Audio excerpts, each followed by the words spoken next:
I don't know if you guys have heard of this, but I started using the Pomodoro technique in high Oh, right, school, right. which is basically, yeah, so you've heard of it. It's basically cutting up your time, like time slicing, basically. So what I do right now is I study for 45 minutes and take 10-minute breaks and do that 4 times until I study for 45 minutes and then take a 30-minute break. You're now listening to Season 3 of Spark After Hours, where we sit down to chat with STEM professionals every Sunday. If you like this episode, consider following us on Spotify and Instagram at Spark Hacks. We hope you enjoy. Hello, everyone. Welcome to the episode 1 of the Spark After Hours podcast. I'm Akshij, and I'll be one of the hosts for this podcast. So, just a bit about myself. I'm in grade 12. I attend Turner Fenton Secondary School in Brampton, Ontario, and I'm part of the marketing sub team at Spark. So, Aryan is also another host, so he can also introduce himself. Yeah, hi everyone. I'm Keya Tiwari. I'm part of the logistics team here at Spark, and I'm also in grade 12, and I attend Pickering High School in Ajax. And we're so excited today. We have Keya Tiwari. And Keya, you can just go ahead and introduce yourself. Sure. So thank you guys for having me here, especially for your first episode. Like Aryan said, hi, my name is Keya Tiwari. I'm currently a second year computer engineering student here at the University of Waterloo. Perfect. Yeah, and thank you for taking the time out of your day to be here. So I think we can get headed right into the main interview. And just for some insight, we have a lot of high school students watching this podcast, so that's what it's kind of going to be geared towards. So Akshay, you can get started with the first question. Yeah, so yeah, like not gonna waste a lot of time and just we're gonna get right into it. You are attending Waterloo, University of Waterloo, which for a lot of high school students is their dream university. So what are some tips for aspiring students trying to get admission into Waterloo Engineering?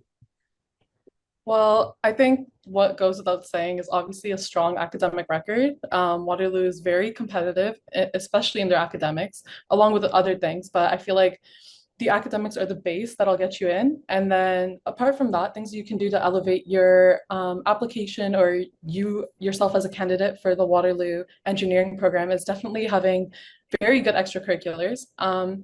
But I also don't want to come off the wrong way. I know having extracurriculars is a very important thing, but I'd also say that Waterloo can see right through students who do extracurriculars just for the sake of doing it. So I'd say the core thing is make sure you're doing things that you're passionate about, make sure you're doing things that you actually care about. And if you are applying to engineering, that doesn't mean that you can't do extracurriculars that are outside of engineering. For example, when I applied, I was heavily involved in my school swim team and my dance team. So things that are outside of school, such as sports, music, arts, Waterloo welcomes everything. And it shows how passionate you are about everything, not just technology or civil engineering or specific engineering courses that you want to do. Yeah, most definitely. I think for Waterloo or even for any other university for that matter, being a very balanced person overall, someone who's involved in a lot of things and passionate about a lot of things, it goes a long way. So yeah, thank you. So moving on, so a lot of people, including myself, are scared for the transition from high school to university. So, in your opinion, or like in your experience, how has the transition been from grade 12 to first year? Well, like you said, a lot of high school students are scared of the transition, as I was just a few short years ago. I remember my first year at Waterloo, I was very scared. The only thing I could think about was coming home on the weekends or coming home for reading week or seeing my high school friends. But I think what really helped transition from high school to university was keeping good company. I know initially it sounds very intimidating, but trying to put yourself out there because you may not believe it at the time, but everybody, and I can guarantee you, everybody is in the same boat. Everybody's at a new place with some newfound freedom, and everybody wants to make new friends and stuff. So don't be afraid to put yourself out there. And also, don't be afraid to ask for help. Imposter syndrome is a big thing here. You can always feel like you're an outsider, especially at a place that has a lot of overachieving students like the University of Waterloo, especially for their engineering program. So it's very easy to get lost and caught up in all of that. But I'd say stay true to yourself. You will attract people that are just like you. And as long as you're friendly, I feel like you can find your group of people here that will really help you ease the transition from high school to university for sure. Yeah, most definitely. I think that even like in high school, just getting yourself out there and kind of getting like breaking your comfort zone is something really important. And I think I also try to do that as much as I can because I am also sometimes introverted. So it's great to just kind of like get out of your comfort zone. So yeah, moving on. Like, what are some tips? So I know you already kind of answered this in my last question, but what are some tips to overcome homesickness when away from home for the first time? Yeah, I feel like when I was in high school, I was really excited to move out. Oh my God, I'm gonna stay at my own place and I'm gonna be able to do whatever I want. But I think it was the first or second night there, and I think I stayed on call with my mom for 2 hours because I just missed home so much. Like it backfired immediately.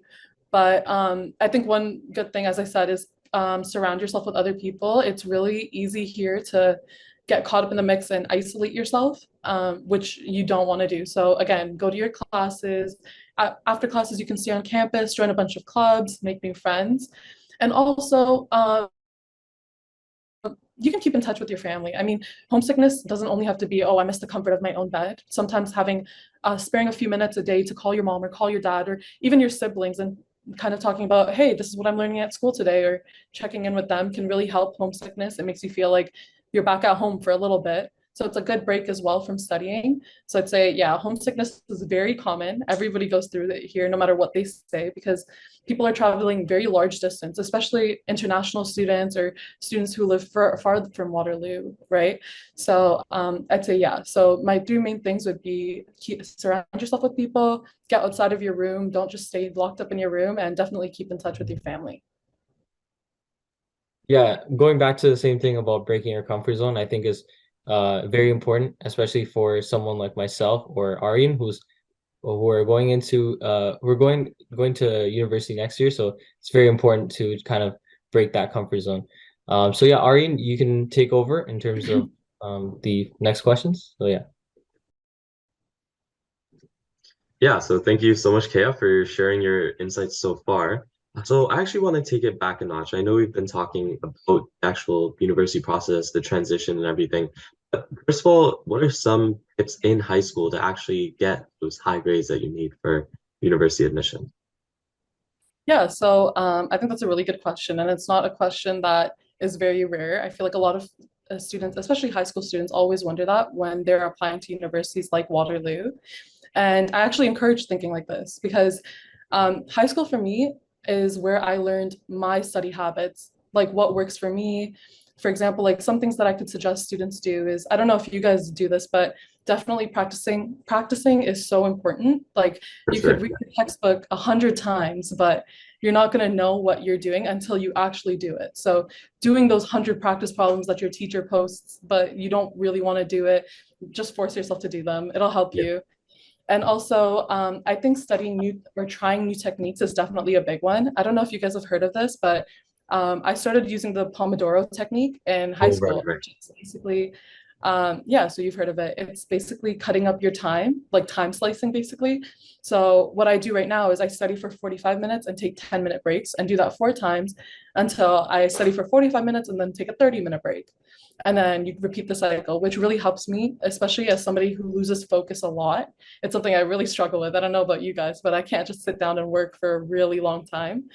So Definitely. yeah, definitely trying new techniques. There are a lot of things that work for different people. Some people are note takers, some people are listeners. They want to go back, they want to ask the teacher questions. So I feel like using high school to really understand where you learn best or how you learn best is like my best advice that I could give to anyone. Yeah, Yeah, yeah. like Thank even you so for much. me, I've started implementing the Pomodoro method, which is kind of Oh, similar that's good. to what you're doing as well. So it's like 30 minutes on working and then 5 minute break. So I think I also like improve my productivity a lot, which is pretty good, especially in Yeah, grade 12. 100%. Yeah. Yeah. So I've done, kind of started that exact same thing as well, the 30 minutes, the 5 minute break. So definitely works for me. So, and yeah, thank you for that, Kea. So we're really talking about now kind of finding your learning style and finding what works best for you.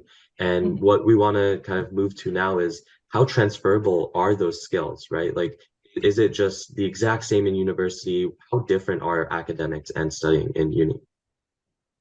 Well, I'm not gonna lie to you guys. I'm not gonna say, oh yeah, it's the same. You guys will be fine. It's Yeah, definitely a big jump. And you're gonna find out when you get here.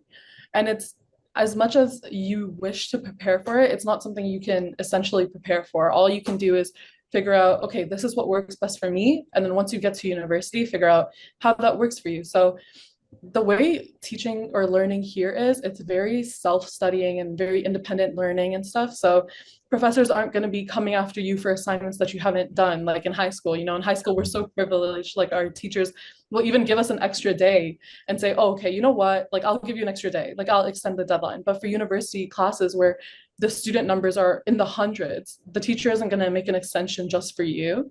So it's a lot of being on top of your stuff and making sure you know what works best for you. As I said, like I know I sound like a broken tape record, but it's so important to figure out how you learn best.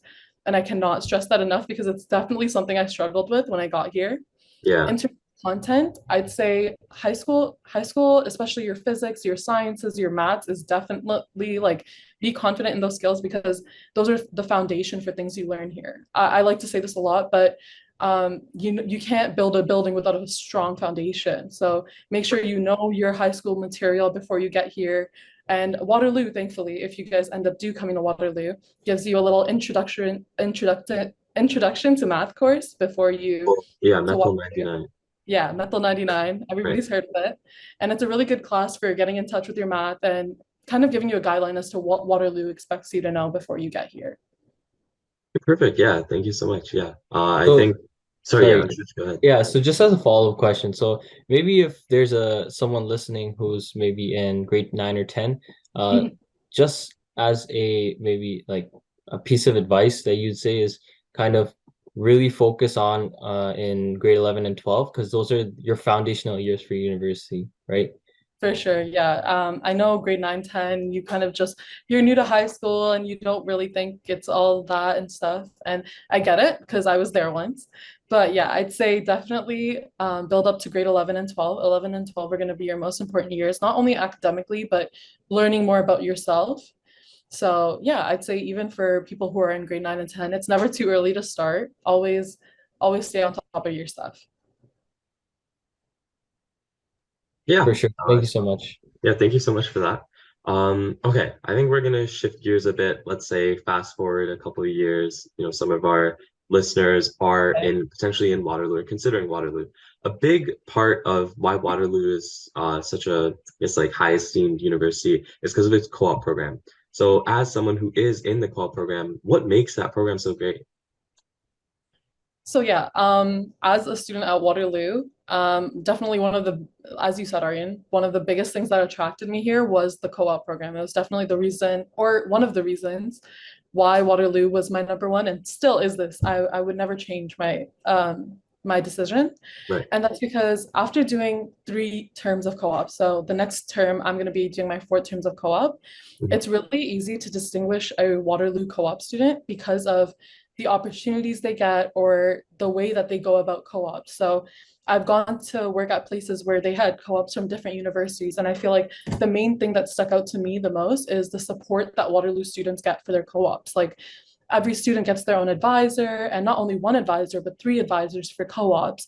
And Waterloo portals for applying to jobs are very easy to navigate. And if you ever have questions, you can not only ask your advisors, but other peers here. Everybody's very friendly and very supportive, especially when it comes to co-ops. Like there's never a bad question. So I think not only are the opportunities here really good, um, just the support that you get from Waterloo itself is really good too. And speaking of the opportunities, I mean, everybody know that Waterloo Co-op gets you far. Like there are certain connections that Waterloo makes for you that you don't have to essentially make until you get to the co-op, which is really good. It's like a nice bridge. It makes the process very easy for you.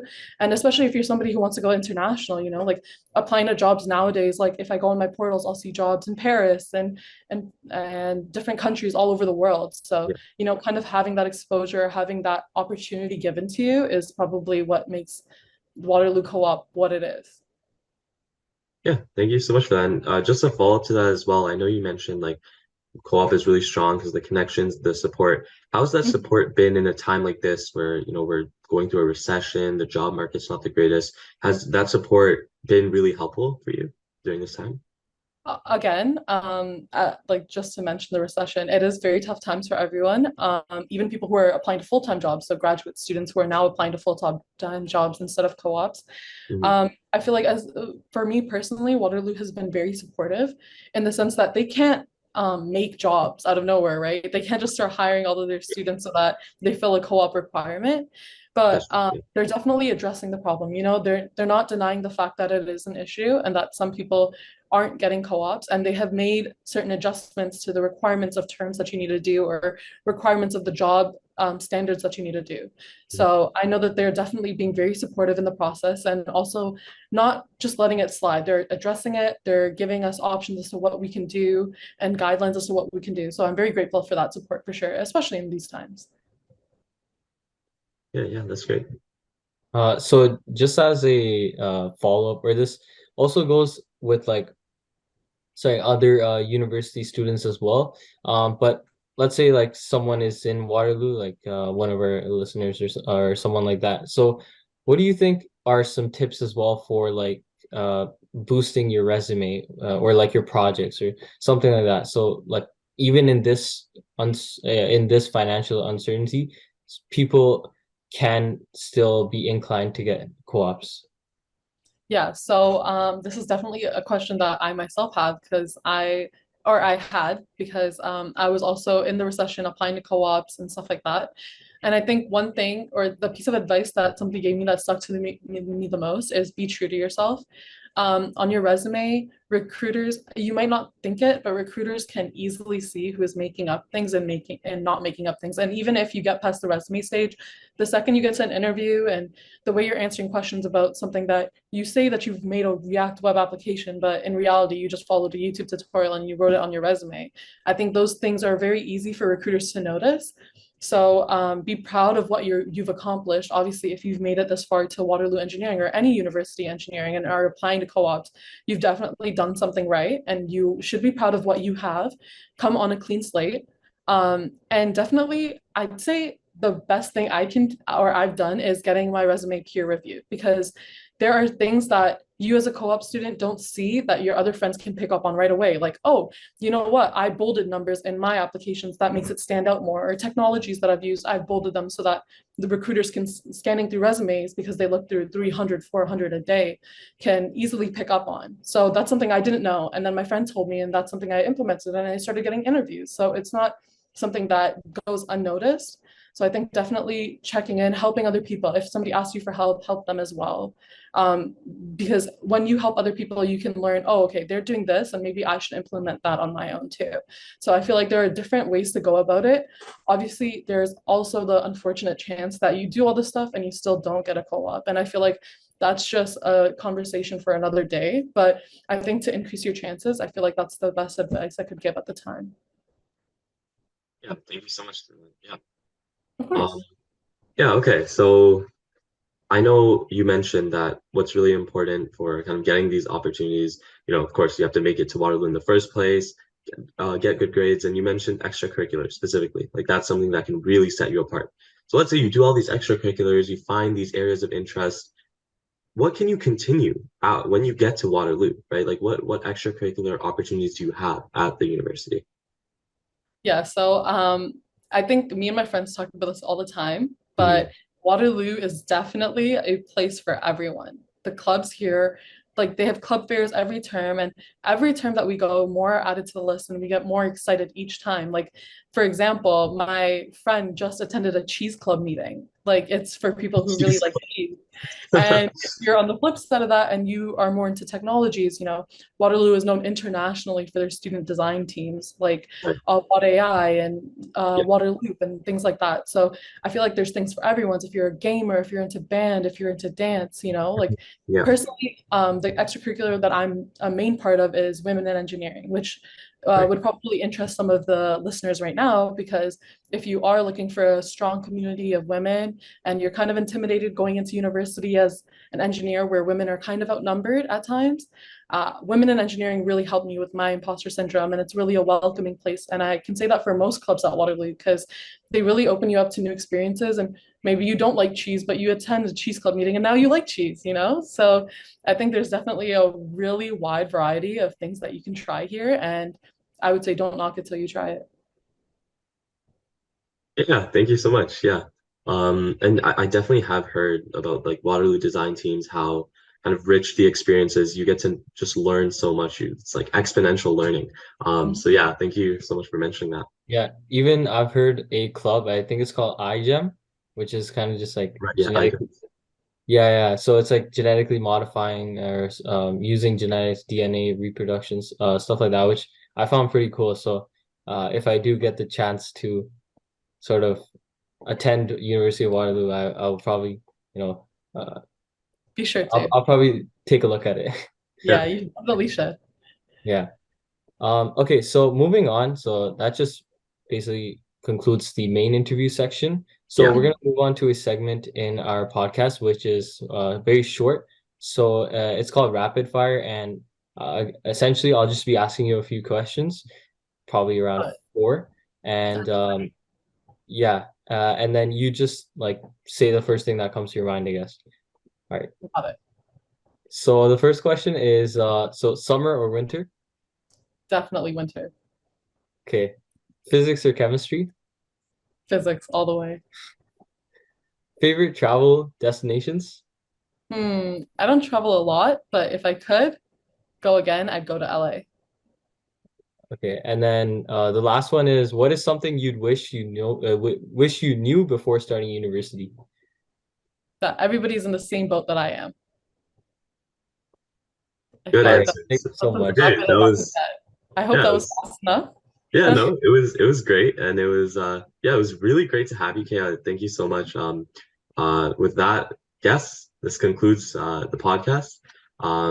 And I hope you guys gained, a lot of new information, new insights about applying to university, what you need, right? How to get your grades up, things like that. And stay tuned for the next week's episode. And we'll catch you guys later. Thank you so much. Bye. Bye.